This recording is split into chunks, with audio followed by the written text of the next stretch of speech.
안녕하세요. 매그남TV의 매그남입니다. 지난 영상에서 경제적 자유란 노동으로 시간을 대체하지 않고도 현금 창출과 흐름을 만드는 것, 그리고 이를 위해서는 자신만의 콘텐츠와 투자가 필요하며 콘텐츠의 소비자에서 콘텐츠의 생산자이자 투자자가 되는 마인드를 갖고 실행하는 것이 중요함을 언급한 바 있습니다. 이번 영상에서 다룰 주제는 경제적 자유를 달성하기 위한 한 축인 투자, 그 중에서도 주식 투자에 관한 이야기를 하고자 합니다. 흔히 투자라는 말을 들으면 엄청난 자본이 필요한 일이고 나오는 상관없는 다른 세계라 생각하는 경우가 많습니다. 하지만 자신의 재정적 상황에 맞게 마음만 먹으면 누구나 투자자가 될 수 있습니다. 스타벅스 매장에 가서 커피값을 지불하고 마시는 것은 스타벅스라는 브랜드와 커피, 분위기 등의 콘텐츠를 구매하는 소비자로서의 행위입니다. 반면 커피값을 아껴서 모은 돈으로 스타벅스의 주식을 한 주라도 사서 주주가 되는 것은 스타벅스라는 기업의 동업자이자 투자자가 되는 행위입니다. 국내 주식을 예로 들면 삼성폰이나 가전을 구입하는 단순 소비자에 머물 수도 있고 삼성전자의 주식을 사서 삼성전자의 주주가 될 수도 있습니다. 여러분은 어느 쪽이 되고 싶으신가요? 여기서 잠깐 최근 유행하고 있는 파이어족에 대한 얘기를 해보겠습니다. 1990년대 미국에서 유래된 파이어족의 파이어는 파이낸셜 인디펜던스와 리타이어 얼리의 줄임말로 경제적 자유를 쟁취해 조기에 은퇴하는 사람들을 뜻합니다. 이후 2008년 금융위기를 거치며 파이어족은 특히 미국과 유럽 등 선진국에서 더욱 유행하게 됐는데요. 파이어족 하면 부자만을 연상할 수 있겠지만 실제론 최대한 필요 없는 소비는 줄이고 절약하는 한편 한정된 자원을 슬기롭게 관리해 나가며 자신만의 행복을 지향하는 미니멀 라이프와 더 연관이 있다고 할 수 있습니다. 경제적 자유인이든 파이어족이든 기본적으론 절약과 일정 정도의 자원, 즉 현금 흐름이 필요합니다. 절약하면 저축을 떠올리기 쉬운데요. 저축도 좋은 습관이자 필요한 것이지만 투자를 권장하는 이유는 우선 물가 상승률의 방어 기제로서 필요한 것이기 때문입니다.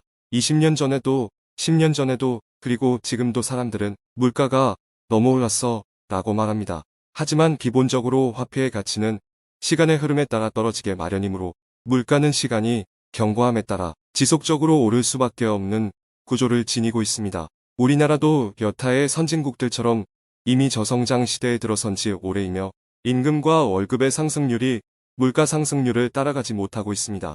이로 인해 직장인들을 비롯한 상당수 사람들의 부업과 추가적인 수입에 대한 관심은 그 어느 때보다 증가 추세에 있습니다. 저축 또한 리스크가 적은 안전한 자산이라는 장점은 있지만 금리를 통해 물가 상승률을 따라잡기에는 역부족입니다. 그렇다면 이 둘 사이의 갭을 메우려면 어떻게 해야 될까요?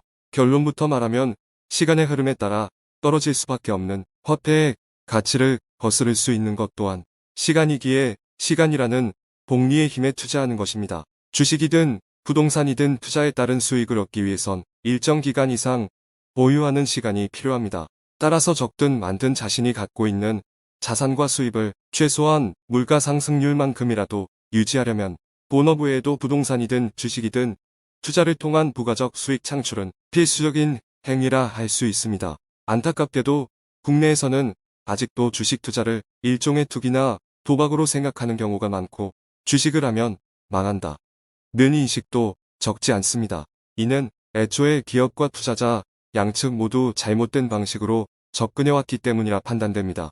주식회사임에도 불구하고 아직도 오너 위주의 경영과 투명성이 충분치 않고 주주 친화적이지 않은 기업 문화, 기업의 가치와 미래에 투자하기보다는 지나치게 단기적 차익에만 관심을 갖는 투자자, 이러한 문화와 환경 속에서는 주식이 투자가 아닌 투기나 도박으로 인식될 수밖에 없으며 건전한 투자 환경이 조성되기도 어렵습니다. 이를 비롯한 많은 요인들로 인해 투자보다는 저축을 선호하고 외국인들의 투자가 없으면 주식이 오르지 않는 취약한 구조 또한 국내 주식에 관한 투자 메리트를 떨어뜨리는 요소가 되고 있습니다. 그렇다고 오해는 없으시길 바랍니다. 저 또한 대한민국 사람으로서 우리나라 기업들의 발전과 증권시장의 활성화 그리고 건전한 투자 문화의 정착을 바라며 어디까지나 개인적 생각이자 의견일 뿐입니다. 아무튼 저 같은 경우는 앞서 예를 든 스타벅스를 비롯해 애플, 마이크로소프트, 구글, 아마존, 엔비디아, 테슬라, 펩시콜라, 넷플릭스, 어도비 등이 속해 있는 나스닥 상위 100개 기업으로 구성된 ETF를 비롯한 미국 주식에 투자하고 있습니다. 이미 알고 계신 분들도 많겠지만 특정한 기업의 개별 주식을 사는 것이 아닌 이처럼 여러 기업들을 한 바구니에 담은 주식을 ETF 주식이라고 합니다. 주식 투자와 관련된 대표적인 선입견은 경제와 주식에 관한 지식이 풍부하고 공부를 많이 해야만 가능하다는 것인데요. 이러한 강박감을 지나치게 가질 필요는 없다고 생각합니다. 물론 어떤 투자든 공부하고 연구하는 자세는 필요하겠지만 만일 개별 기업의 주식에 대해 잘 모르겠다면 이러한 ETF 주식에 투자하는 것이 상대적으로 안전하며 효율적이라고 봅니다. 철저히 투자자적 관점에서 선택한 것이 미국 주식인데요. 그렇다고 미국 주식이나 특정 주식에 대한 투자를 권유하는 것은 아닙니다. 투자는 어디까지나 자신의 판단에 의한 것이어야 하며 선택에 따른 책임도 자신에게 있으니까요. 제가 미국 주식에 투자하는 이유는 여러 가지가 있지만 한 문장으로 요약하자면 간단합니다. 우리나라에도 좋은 기업들이 많이 있지만 현재 세계의 기술과 트렌드를 선도하며 전 세계 시장을 석권하고 있는 최고의 기업들은 대다수 미국 기업들이며 따라서 세계의 자본이 모이는 곳도 미국 증권 시장이기 때문입니다. 아울러 주식 투자는 현재와 미래 가치가 있는 기업에 투자함으로써 그 기업에서 일하는 인재들이 자신과 회사의 발전, 그리고 주주들의 이익을 위해 일한다는 차원에서도 투자자가 되는 것은 매력적이고 가치 있는 일이라고 생각합니다. 또한 리스크를 일부 감수해야 되지만 주식 외에도 리스크 없는 투자란 세상 그 어디에도 없으며 다른 투자들에 비해 투자의 원칙과 멘탈을 잘 유지한다면 상대적으로 큰 시간이나 노력을 투자할 필요가 없다는 것도 주식 투자의 장점입니다.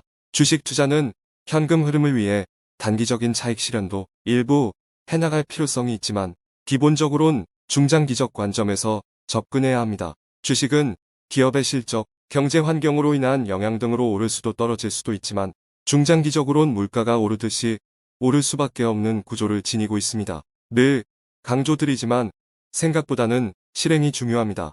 커피값 등을 아껴 저축을 하듯 자신의 수입 중 일부로 한 달에 다만 몇 주라도 수량을 늘려나가며 중장기적 투자 관점으로 접근한다면 최소한 물가가 오르는 만큼 자산을 유지하고 불릴 수 있을 것입니다.